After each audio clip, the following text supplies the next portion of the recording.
Kalau kita bilang pemimpin goblok, berarti kita ini seluruh Indonesia orangnya goblok. Cara tidak langsung begitu. Loh iya, kan yang milih kita. Tapi dia kan menangnya curang. Kamu juga curang. Cuma curangnya tidak lewat KPU misalnya, tidak lewat Sirekap misalnya. Ada nggak kecurangan yang lebih buruk daripada menjual agama? Itu kecurangan yang luar biasa. Dia tidak berhubungan dengan kertas, tapi mempengaruhi jiwa orang kemana kertas itu dia tusuk. Enak saja kalau tidak milih ini berarti diragukan keislamannya. Ya. Apa ini bukan curang? Bahkan membuat simbol agama. Lihat, Allah suruh kampanye, malaikat Jibril bawa. Ini kecurangan yang luar biasa. Masa Allah suruh kampanye? Ini curang. Itu menusuk langsung kepada jiwa orang. Berapa banyak manusia yang kemudian gara-gara kalimat itu kemudian menjadi musuh kepada yang lain. Padahal yang diperlakukan sebagai musuh itu bukan musuhnya loh, saudaranya. Bukan cuma saudara sebangsa, tapi seagama. Bahkan mungkin satu masjid. Masya Allah. Apa itu bukan curang? Dan curangnya teror kita. Kalau dia pilih itu besok mati jangan sholat di masjid ini. Satu sisi sudah kekufuran, itu teror.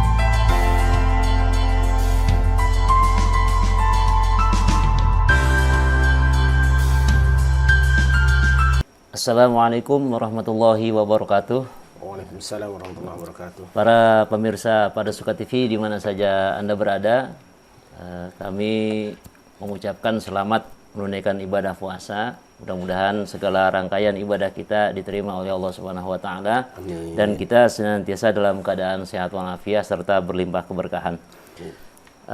Pada malam hari ini seperti biasa kita masih bersama dengan guru kita Raden Kiai Haji Syarif Rahmat. Mari kita sapa beliau terlebih dahulu. Assalamualaikum warahmatullahi wabarakatuh. Assalamualaikum warahmatullahi wabarakatuh. Sehat ya? Alhamdulillah. Pak Kiai sehat senantiasa.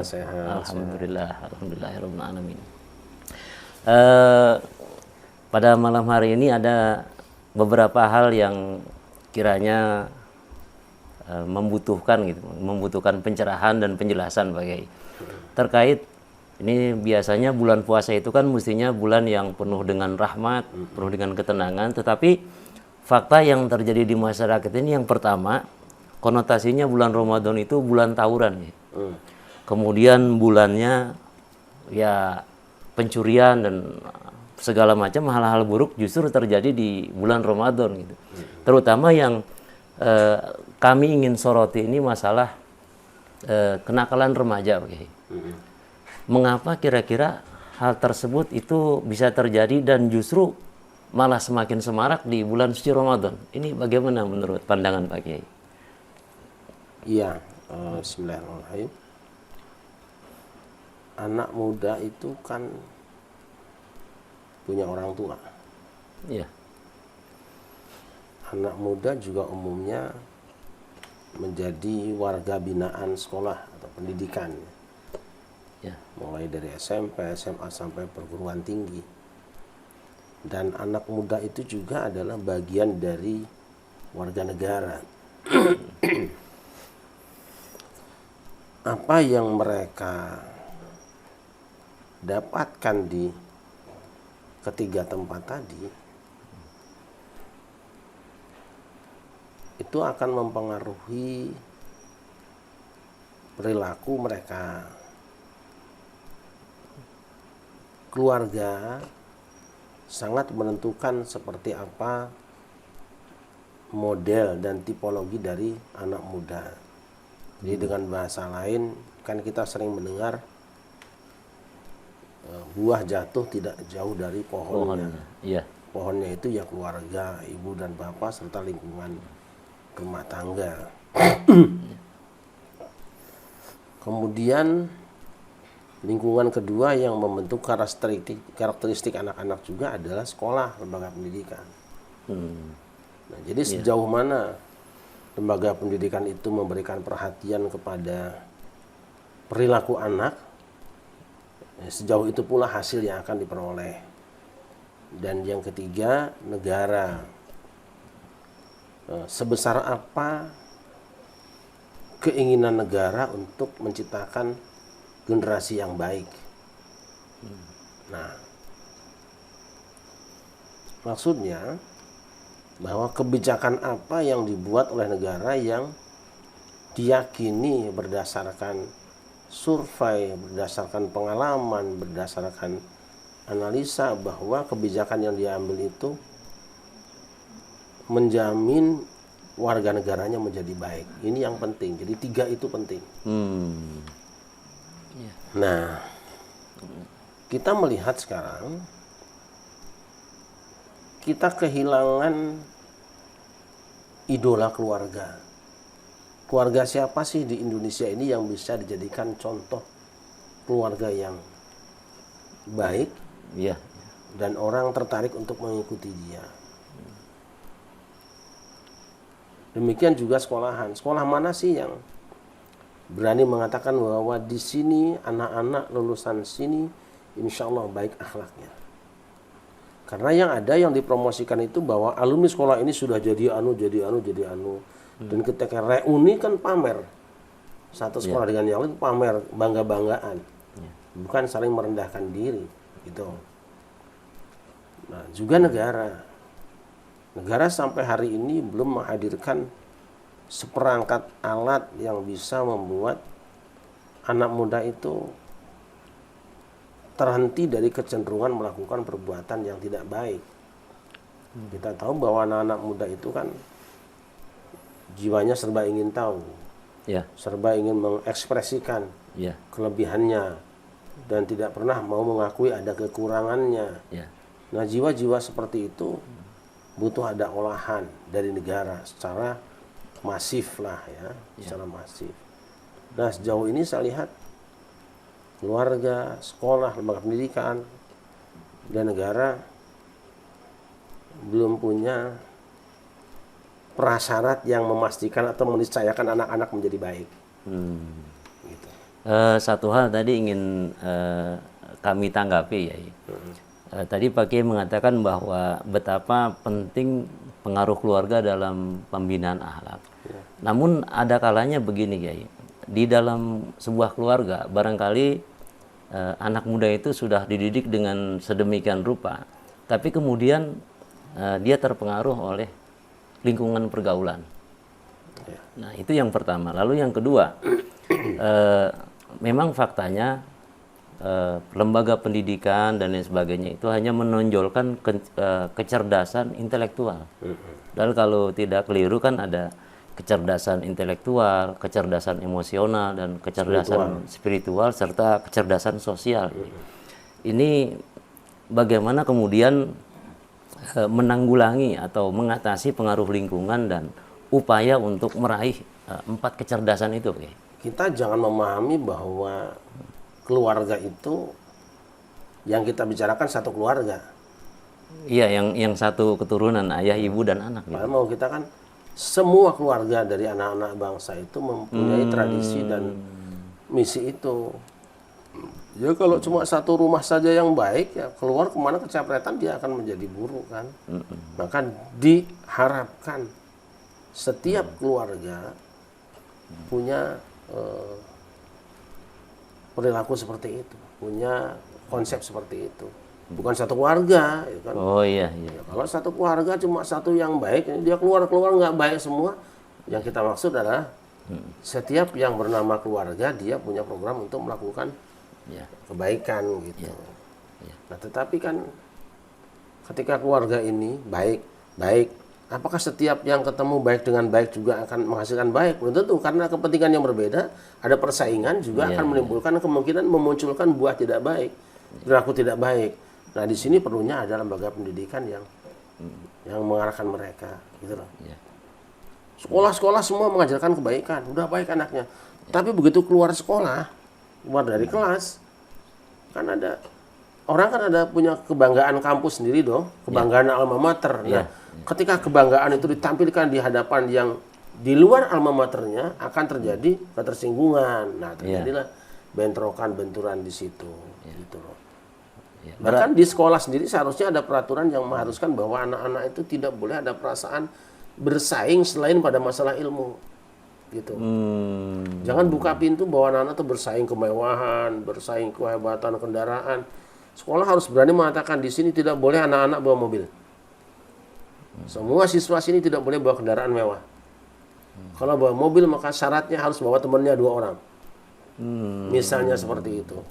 Aman. Di perasaan sombong tidak ada, gitu. Nah, itu harus ada keinginan, kemauan dari pihak lembaga. Tapi apa yang akan dihasilkan oleh sebuah lembaga, apa yang akan muncul dari ide-ide lembaga berupa kebaikan, kalau si pemilik lembaga itu sendiri tidak pernah menginginkan perbaikan anak-anaknya. Sebab sekarang ada istilah industri pendidikan kan. Iya. Jadi lembaga pendidikan itu dianggap sebagai pabrik yang menghasilkan sesuatu yang bisa dijual keluar. Iya. Itu loh. Dengan gampangnya gini aja, bahwa sekolah itu jadi perusahaan.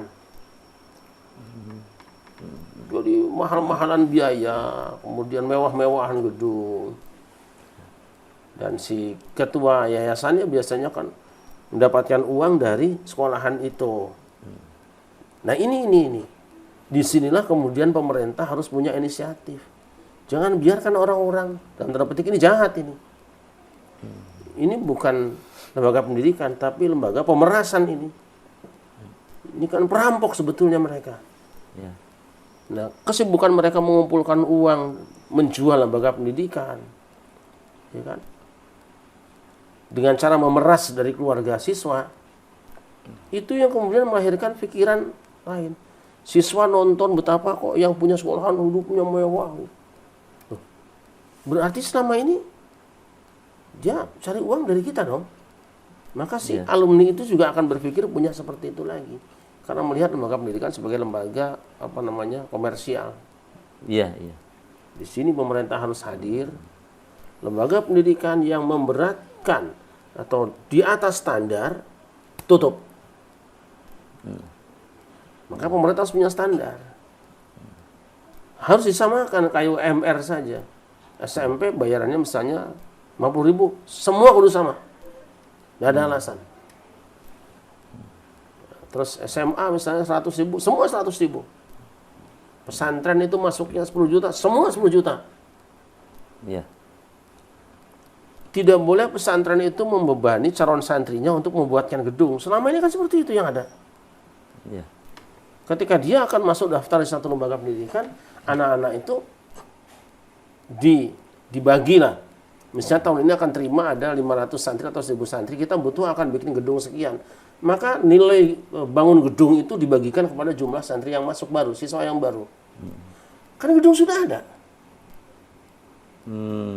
Iya kan? Oke lah misalnya seperti sewa, dihitung sewa lah gitu kan. Ya, enggak mahal-mahal amat lah biaya perawatan. Tapi yang ada kan nggak seperti itu. Jadi satu gedung senilai 1 miliar dibebankan kepada anak 100. Kan 10 juta. Iya. Nah itu. Jadi, baik ya, mohon maaf saya potong. Itu kan tadi kita berbicara tentang dekadensi moral remaja ya. Bahkan kalau saya lihat media ya ini rasa-rasanya begitu miris ya.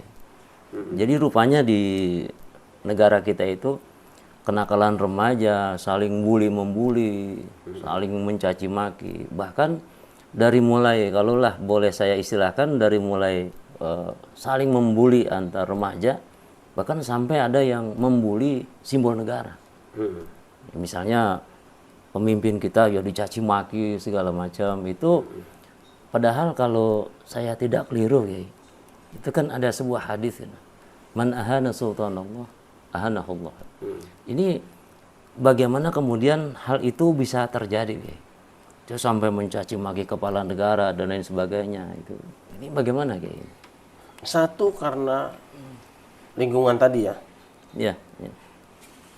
Mereka diberi pelajaran termasuk pelajaran agama yang membolehkan orang menghina. Dan diberi contoh oleh ustadz-ustadznya juga. Loh kan ajaran agama tidak ada yang seperti itu ya? Ya orang ngerti agama bukan berarti beragama. Dia bisa saja punya baju tapi kan digantung di rumah terus. Ayatnya dihafal, fikihnya dihafal. Tapi kan hanya di kepalanya bukan di perilakunya. Lalu sekarang yang bikin contoh misalnya yang gerakan, yang demo, yang marah-marah, caci maki itu siapa? Coba lihat, fasih Qurannya. Bahkan yang membunuh Umar bin Khattab pun hafal Quran. Iya, fasih tapi hatinya fasik. Fasih, hatinya fasik. Iya. Na'udzubillah. Itu yang banyak. Makanya saya sering dengan teman-teman juga berbeda pendapat, berbeda pikiran, lain masalah saya bilang. Soal perbedaan pendapat perorangan antar kiai lain masalah, tapi ketika sudah menyangkut negara, kepala negara, itu ada simbol kepemimpinan kita, maka jangan diganggu, dia sedang bekerja kok. Kalau kepala negara itu gagal menciptakan kesejahteraan bagi rakyatnya karena diganggu kita, berarti kita bikin dosa sama orang senegara. Gitu. Pada sisi lain, saya lihat aparat keamanan juga sama. Mereka tidak bisa menciptakan suasana yang memungkinkan warga negara ini hanya berbuat baik. Ya. Ya kan? Ya terbukti banyak orang yang melakukan kejahatan, melakukan menghina kepala negara, happy-happy aja. Ya. Kita tidak boleh nunggu kepala negara itu nuntut, tidak perlu. Ini sudah berhubungan negara. Ya. Dia sudah melakukan pelanggaran ITE kan? Iya, betul, betul. Gitu loh. Betul. Tapi lagi-lagi juga, mengapa aparat keamanan tidak bertindak keras seperti itu? Payung hukumnya tidak ada. Kalau mereka nanti bertindak, misalnya orang yang membuli presiden tangkap tembak di tempat, nanti kena HAM. Iya, iya. Nah, kita kan suruh berlindung wamin hamin wamin humah itu. Ilahi salimil ummah min afati wa nikmah wamin ham. Itu nih Komnas. Loh, tapi kan mencaci maki kepala negara pun melanggar HAM juga ya. Iya. Iya. Saya teringat apa yang pernah Pak Kiai ungkapkan gitu ya. Ini barangkali untuk menjadi prinsip dasar hidup kita. Pak Kiai pernah berkata begini kalau saya tidak keliru.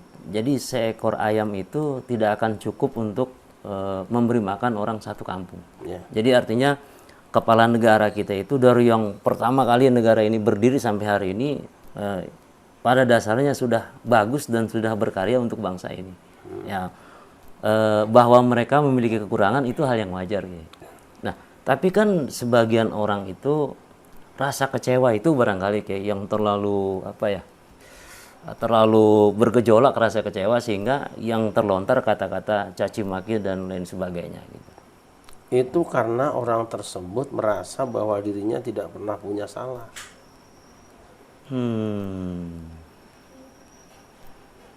Ya, orang tidak akan sempat menuding salah kepada orang lain kalau dia berusaha mencari kesalahan sendiri. Kalau saja mulut ini digunakan untuk mencaci maki kelakuan buruk sendiri, mungkin ngomongnya 2 tahun nggak selesai. Ngomong terus menghina diri sendiri.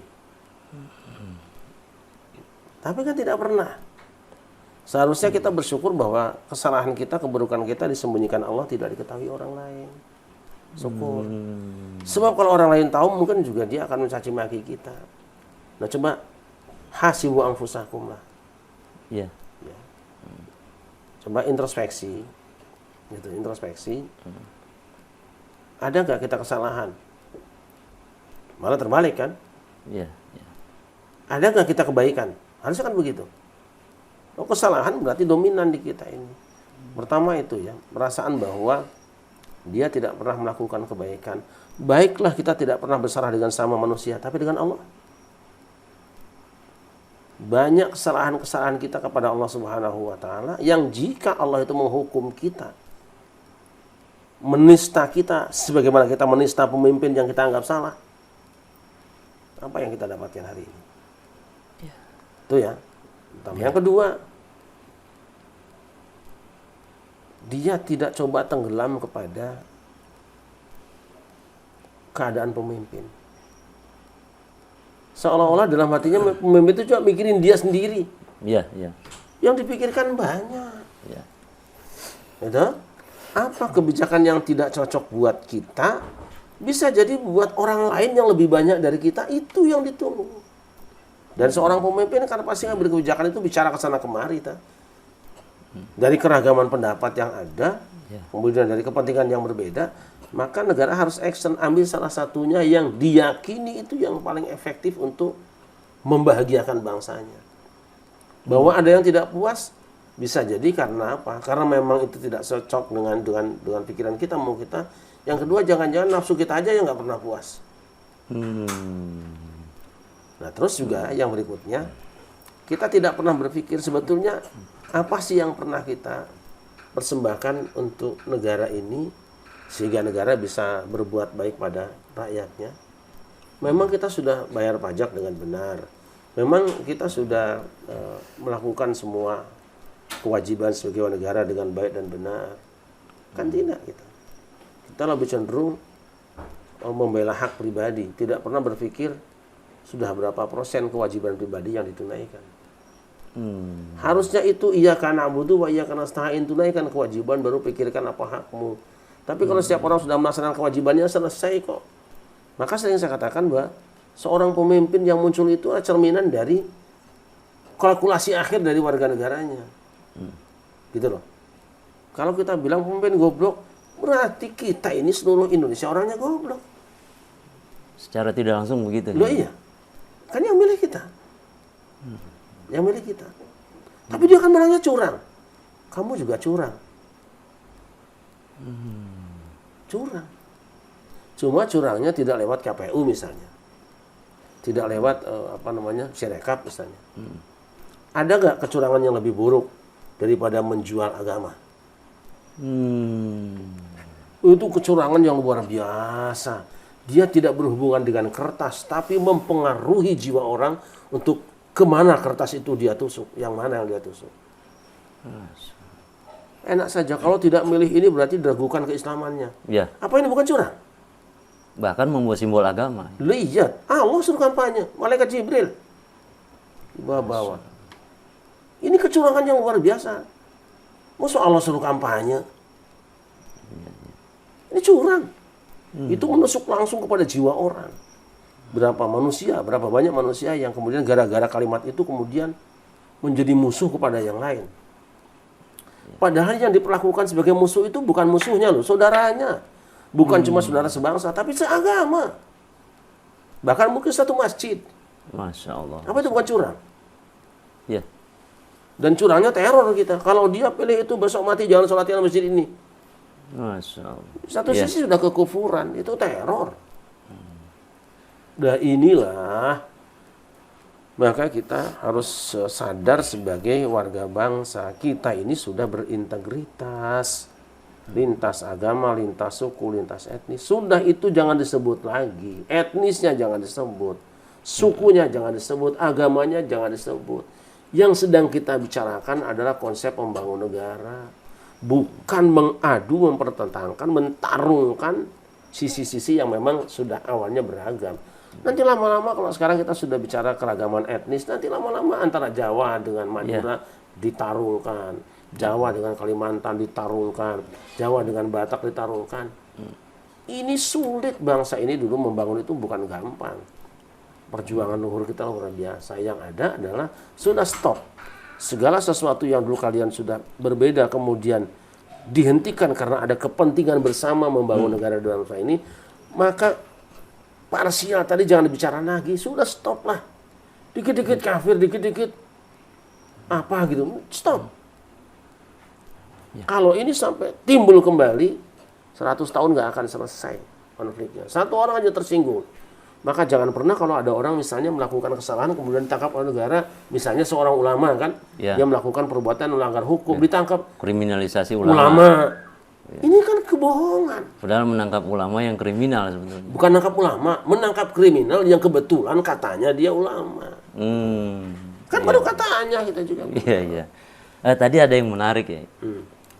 Tadi iyyaka na'budu wa iyyaka nasta'in. Itu kan hanya kepadamu kami mengabdi dan hanya kepadamu kami minta pertolongan. Tapi tadi Pak Kiai mengemukakan tunaikan dulu kewajibanmu baru menuntut hakmu. Iya. Ini penafsiran bagaimana ini? Pengertian ibadah hamba itu jangan dipersempit dengan sholat, dengan puasa, dengan haji, bukan. Makanya saya tidak pernah menerjemahkan ibadah itu dengan beribadah bahasa kita. Ubudur, aku sembahlah, bukan. Ibadah itu bukan sembah. Menempatkan diri sebagai hamba sahaya. Jadi terjemahnya sulit ya. U'budu rabbakum ya ayyuhan nasu u'budu rabbakum, wahai manusia. Perhambakan dirimu kepada Tuhanmu. hamba saya gitu, budak gitu loh. Jadi bukan sholat ya, bukan sholat.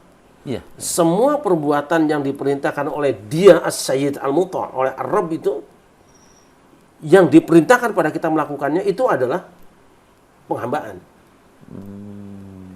Nah, kewajiban kita menunaikan kepatuhan terhadap negara, ya kan? Menghargai eksistensi orang lain yang berbeda, ya kan? Itu adalah bagian dari perintah Allah dan Rasulnya. Dan itu adalah ibadah. Kita seorang hamba, Masya Allah. tunaikan itu. Lah kemudian, wa iyyaka nasta'in. Nasta'in itu kan minta. Lihat di situ kalimatnya. Ya Allah, akan kutunaikan kewajibanku sebagai hamba yang kau perintah patuh pada negara. Dan kuserahkan pada engkau apa yang kuinginkan, silakan. Kita hanya minta pada Allah, bukan pada pemerintah. Perhatikan kalimatnya. Oh iya. Iya karena dua, iya karena nasta'in. Iya. Kepatuhan saya kepada negara, Ya. saya bukan patuh pada Jokowi sebenarnya, tapi pada Allah, Ya. ya kan? Nah, ketika kita juga mengharapkan negara memberikan kewajibannya kepada kita, minta kepada Allah supaya Dia yang menuntut ke sana. Berarti mendoakan para pemimpin itu merupakan sebuah ibadah juga. Gitu. Nah, itu dia. Bukan mengutuk. Mengutuk para pemimpin sebenarnya adalah sedang menjauhkan kita dari hak kita. Kita baru separuh mengamalkan perintah Allah. Masya Allah. Itu loh. Makanya apa? Penuhi bayat mereka. Fa innallaha sa'ilum amma star'ahum. Nanti yang minta pertanggungjawaban itu Allah. Kepemimpinan yang diserahkan oleh Allah kepada mereka lewat kamu. Nanti Allah akan menyerahkan hakmu lewat mereka. Mintanya kemana? Ke Allah. Kalau kita minta pada pemimpin musyrik enggak? Kalau kita mau ekstrim. Iya, iya, iya. Kita beribadah karena Allah. Meminta juga iyyaka nasta'in. Ya kan? Kepada Allah. Sekarang kan tidak. Orang rajin ibadah karena ada dia.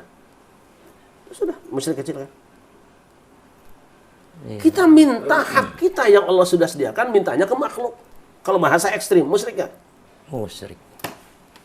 Kalau ekstrim begitu. Atau la tas'alan bunaya Adam hajatan wa salil ladzi Abwabuhu abwabuhu la la tuhjab. Jangan menuntut ke situ. Tunaikan kewajibanmu karena dia nanti dia akan tuntut orang itu menyerahkan hakmu. Nah, tiap hari Al-Fatihah dibaca 17 kali gimana itu? Masya Allah, Masya Allah. Namun begini, Piai, yang lagi sampai terjadi panas ya. Saya teringat tahun 2019 lalu setelah pemilu selesai, itu kan sampai menggugat ke MK yang akhirnya berujung rucu sampai korban tewas itu salah satunya itu tetangga di kampung saya itu orang Rawakalom itu. Kalau nggak salah itu orang FPI kalau nggak salah korban tewasnya itu. Nah, hari ini terjadi lagi pemilu curang dan segala macam itu. Saya berpikir begini, kalau mengatakan pemilu curang itu secara tidak langsung kita menuduh pengurus TPS, KPP segala macam itu curang semua. Ya. Makanya kan bagus tuh KPU, sahabat kita tuh Hasyim Asy'ari. Mas sebut TPS mana? Ya. Siapa KPPS-nya? Ya kan? Terus siapa yang menyuap? Ya. Tapi nggak bisa menjawab itu kayak. Ya kan? Kemudian juga partai mana yang digelembungkan? Anda sebut.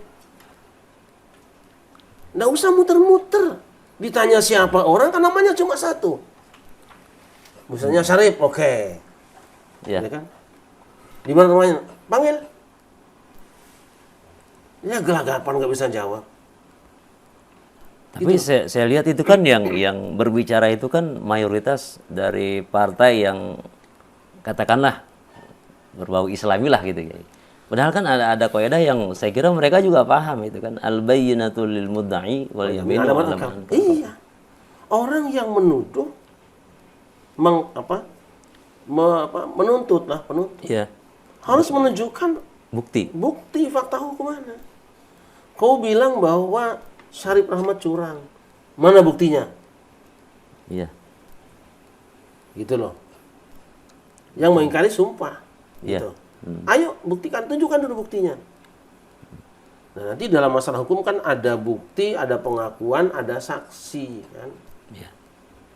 Itu. Barang bukti tidak ada tapi orangnya ngaku. Orangnya tidak ngaku tapi ada saksinya. Kan itu alat bukti itu.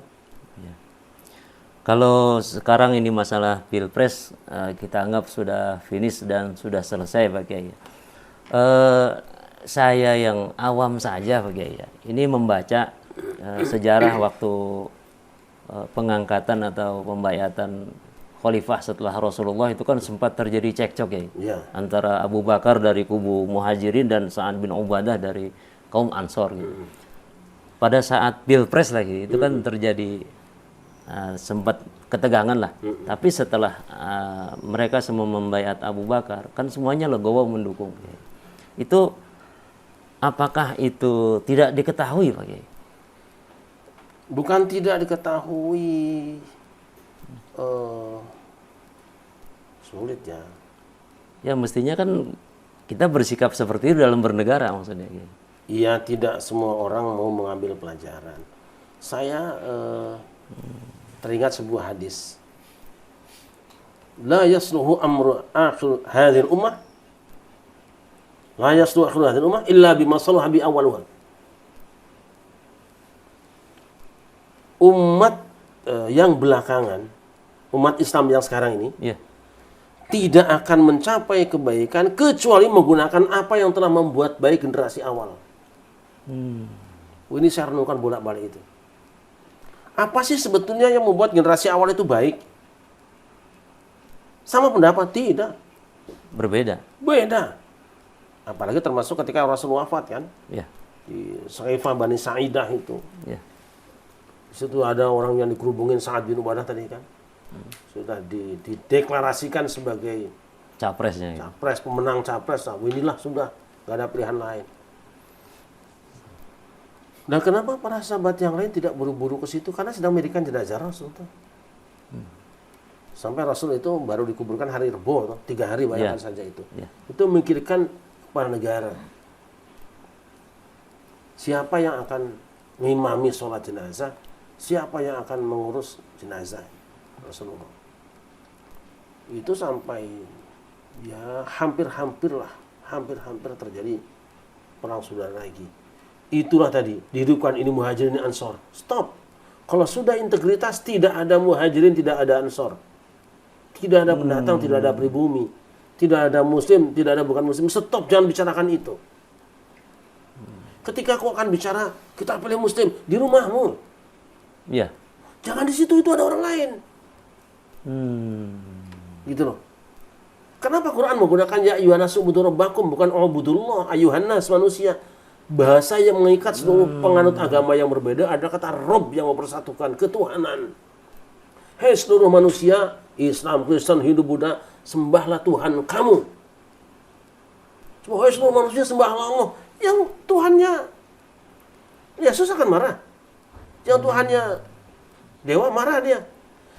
Gunakanlah bahasa yang mempersatukan. Nah, makanya perjuangan para pendahulu kita, walaupun pahit dari kalimat ketuhanan dengan menjalankan syariat, kewajiban menjalankan syariat Islam bagi pemeluk-pemeluknya, itu benar sebetulnya. Tapi kenapa sama orang-orang leluhur kita, orang-orang pendiri bangsa itu dikorbankan itu? Udah orang Islam sudah pastilah menjalankan itu. Bahasanya cukup ketuhanan. Masya Allah. Itu yang mengikat semua batin kita dalam keragaman. Nah, hampir terjadi waktu itu sudah muncul kembali faksi sampai minna amir wa minkum amir. Ini sudah pecah. Kalau gitu kami satu presiden, Anda satu presiden. Tapi di situ para sahabat hebatnya di situ. Ada yang tegas. Jangan banyak bicara. Tidak boleh seperti itu. Kita kumpulkan dulu kriterianya. Kita kumpulkan dulu persyaratannya sesuai konstitusi. Setelah lama diskusi, akhirnya konstitusi mengarah kepada Abu Bakar Siddiq. Abu Bakar Siddiq. Dialah diangkat. Memang ada kekecewaan, Ya, tapi pada umumnya ketika Abu Bakar sudah dilantik, dikukuhkan, semua sami'na wa ta'na. Wah, terus ribut. Harusnya ini negara harus berjalan. Program harus dilanjutkan. Umat harus diurus. Gitu loh. Baru di situ sami'na wa ta'na. berarti hal sejarah ini bukan tidak diketahui Pak Kiai ya. Tahu, Iya, tapi setan kan lebih senior daripada manusia. Saya teringat ada ungkapan Sayyidina Ali itu ma aktsarul ibar wa qalilun man i'tabar. Nah, itu betul. Masya Allah, Masya Allah. Banyak yang diungkapkan, tapi tidak banyak yang ditangkapkan. Gitu loh.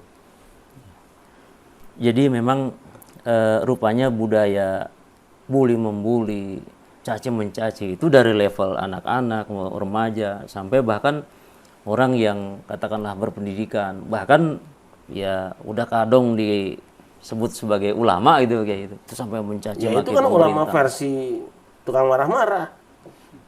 Bukan warasatul anbiya. Ya? Bukan, malah satu asqiya. La ilaha. Lo ingat ya? Astagfirullah. Ingat ya? Hmm.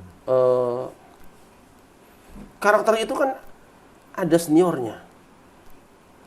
Semua karakter yang ada hari ini ada seniornya. Maksudnya bagaimana itu ya? Ya mereka kan selalu mengatakan yang baik yang ini, itu kan iblis. Ana khairun minhu. Ya, Iya kan? ya. Dia ini juniornya. Jadi jangan kaget dulu Adam dimusuhi sama itu. Sekarang anak cucu Adam yang pendiam, yang tidak banyak omong, pasti ada musuhnya yang cerewet ini. Adamnya diem saja. Gitu loh. Karena sejarah akan terus berulang. Ya? Ulang. Dan alasannya jelas, khalaqtani min nar, saya kan dari partai ini. Sedangkan dia keluar dari partai itu. Ribut partai lagi. Gitu. Masya Allah. Selalu saja orang dibully itu dari partai ini, partai ini. Loh, kita sedang milih presiden apa milih partai? Kenapa mereka tidak sadar? Yukhrijul hayya minal mayyit. Wa yukhrijul mayyita minal hayy. Allah kuasa mengeluarkan benda hidup, makhluk hidup dari benda mati. Dari kotoran keluar makhluk cacing, belatung yang suci, Allah kuasa. Ya kan? Sebaliknya dari benda yang baik kemudian jadi mengeluarkan dari benda yang halal menjadi sesuatu yang najis juga ada. Ya. Jadi jangan suka ribut. Kadang-kadang bingung ya. Hanya karena partainya katanya partai Islam katanya kan. Iya. Tapi kan nggak mungkin partai Islam nonton film porno di gedung DPR kan. Gitu loh. Kalau kita kan boleh mengkritik ke situ. Iya, iya. Hanya gara-gara partainya itu ada huruf Arabnya, kemudian dimulai dengan 2 kalimat syahadat. Gitu loh. Memang partainya disyahadatkan, dimasuk Islam. Kemudian dia berhak mencaci maki dan menganggap kafir, menganggap musuh dari orang yang kebetulan dibina oleh partai yang tidak gambar tempat sholat gitu misalnya loh. Iya, iya, iya. Tapi orangnya kan sholatnya lebih baik dari kita. Aneh orang kita nih. Iya. Kita ini lebih senang kepada merek, pada kemasan daripada isi. Ini yang istilah orang dulu, kita suruh milih lah, minyak babi cap onta apa minyak onta cap babi. Kalau kamu milih capnya resikonya kena minyak babi. Nah, sekarang sudah kacau, kita tidak bisa membedakan mana ulama, mana provokator. Ada orang yang galak banget ngomongin soal syahid, syariat. Baca Qurannya belepotan. Iya. Baca ayat aja salah. Kamu bagaimana tegakkan syariat? Baca Quran belum bisa. Gitu loh. Tapi saya juga ingin ingin belajar membaca kitab kuning dari kanan ke kiri itu. Dari kiri ke kanan itu. Kiri kanan ya. Itu bagaimana caranya? Itu luar biasa itu. Ya. Tapi Pak Kiai punya kemampuan di bidang itu nggak? Dari baca dari Guru-guru kiri ke saya kanan? juga tidak mampu. Iya. Ya, itu ya. Ya itu kan akhirnya apa? Ada guyonan kan? Ini kain dari Arab. Dijamin tidak luntur. Iya. Baca kembali kan? Iya, Luntur tidak dijamin. Nah, itu akhirnya. Aduh. Ya, ini sangat menarik loh ini. Baik pemirsa pada Suka TV, kiranya demikianlah perbincangan kita pada malam hari ini. Tapi saya lebih suka menyebutnya sebagai ngaji ya. sebagai ngaji. Nah, obrol aja. Sebelum kita tutup perjumpaan kita pada malam hari ini, berkenan kiranya Kiai memberikan kesimpulan. Monggo, silakan Pak Kiai. Salah seorang ulama besar nih, ulama benar ya. Kalau ulama itu ya ngajar ngaji gitu kan. Bimbing umat. Itu wali nih Ibrahim bin Adham ya. Kalau wali sekarang kan enggak. Kalau wali sekarang itu yang penting nyeleneh, compang-camping, terus udah sembarangan tuh jadi wali itu. Sekarang itu. Pokoknya kalau yang aneh itu wali. Ibrahim bin Adham kan pernah ditanya, kenapa kami sudah sering berdoa tapi tidak diijabah? Salah satunya apa? Ishtaghaltum bi'uyubi ikhwanikum wa lam tashtaghillu bi'uyubi anfusikum. Kamu sibuk tiap hari mencari kesalahan saudaramu, tapi tidak pernah mencari apa kekuranganmu, aibmu. Itu salah satu yang menyebabkan doa kalian tidak diijabah oleh Allah. Pada 10, salah satunya itu aja. Masya Allah. Jadi saya ingin mengajak semua, ayo coba kita mulai inventarisir dosa-dosa badan kita ini, ya kan? Kita data satu persatu. Nanti kalau sudah selesai menuliskan itu, bolehlah mencoba untuk melihat kesalahan orang, tapi juga harus niat memperbaiki dia. Kan jauh jaraknya. Cari kesalahan diri, kemudian perbaiki, baru cari kesalahan orang, perbaiki, bukan caci maki. Tanpa itu habis umurmu hanya untuk mencaci maki. Masya Allah. Dan untuk membenci. Dan biasanya kalau orang yang suka menghina orang, insya Allah matinya dihinakan Allah. Coba aja. Na'udzubillah. Catat itu sejarah. Jadi ayo semua anak-anak bangsa, mumpung bulan puasa, untuk bareng-bareng nguliti awake dhewe, ngagaroan gitu. Ya. Cari barangkali di kepala masih ada kutu. Kan sulit banget. Walaupun rambut cuma segini, nyari kutu tuh nggak gampang. Cari. Tuh. Apalagi mencari kesalahan sendiri. Yang paling tahu adalah kita. Nanti kalau sudah ketemu, sudah yakin bersih banget, tidak ada kesalahan, baru kamu boleh matamu arahkan ke depan untuk melihat barangkali saudaramu ada daki di punggungnya. Dengan tujuan membersihkan. Bantu membersihkannya. Bukan mencaci maki. Bukan caci maki. Masya Allah. Tidak ada hak kita mencaci maki orang, tidak ada hak. Nah, pilpres,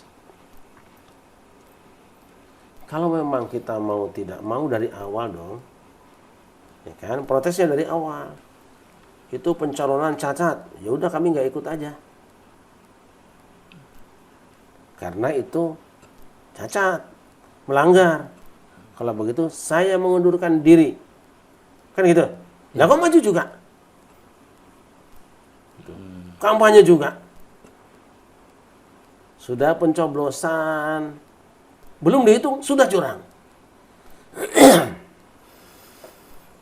Nah ini belum dihitung. Kan quick-count katanya tidak akurat. Ya kan? Ya tunggu real-count. Real-count curang juga. Ini hitungan yang benar dipersalahkan seperti kita mempersalahkan yang quick-count yang dianggap tidak benar itu. Katanya minta dihitung, ini kan dihitung bareng-bareng. Nah penyakit itu ayo kita buang. Ini ibarat pertandingan, kan saya bilang kayak pertandingan tinju.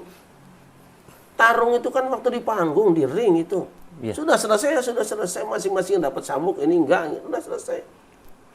Tapi memang selalu ada saja penjudi ya. Penjudi itu yang bikin ribut itu sebetulnya. Itu loh.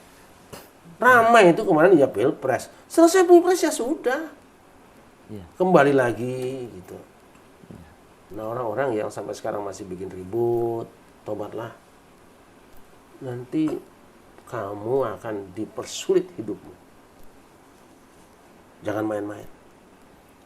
Kalau orang itu diam, dicaci maki, diserang, bukan berarti nggak ada balasan. Ada, tapi yang balasnya yang maha pembalas, yang maha dahsyat itu nanti. Masya Allah. Nanti kamu rasakan sendiri. Itu loh.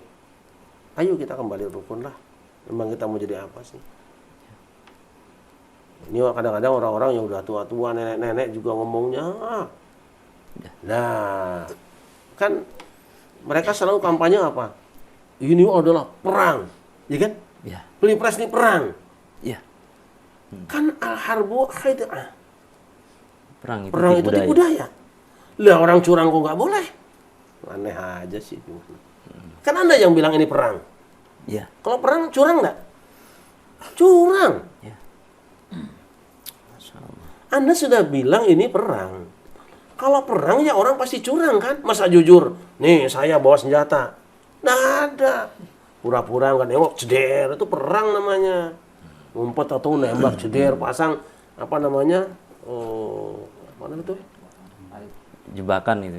Jebakan namanya tuh. Ranjau. Ranjau, ya. Gambarnya apa? Rumput biasa kebun kan? Diinjek los. Wah curang nih pasang ranjau. Namanya perang. Tuh. Iya. Makanya jangan pernah ngomong itu perang. Ini adalah pesta.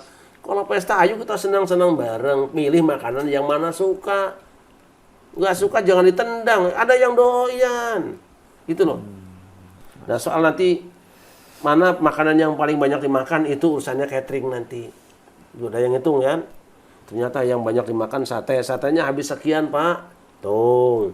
Terus sop betawinya habis sekian pak. Hitung. Nanti lihat tuh.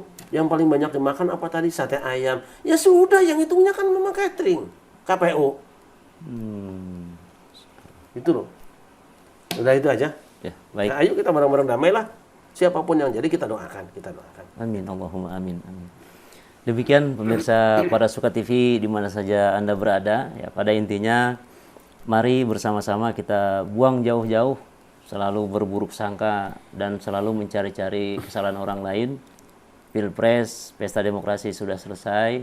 Mari bersama-sama kita saling mendoakan pemimpin bangsa ini agar mereka bisa bekerja demi kemajuan bangsa ini dan mendapat pertolongan dari Allah Subhanahu wa taala agar kiranya negara kita menjadi negara yang baldatun thayyibatun wa rabbun ghafur. Amin. Tetap bersatu sebagai konsep yang telah dikemukakan oleh pendahulu bangsa kita, ada Bhinneka Tunggal Ika, berbeda-beda tetapi tetap satu jua. Demikian, semoga bermanfaat untuk kita semuanya. Hasbunallah wa ni'mal wakil. Wassalamualaikum warahmatullahi wabarakatuh. Waalaikumsalam warahmatullahi wabarakatuh.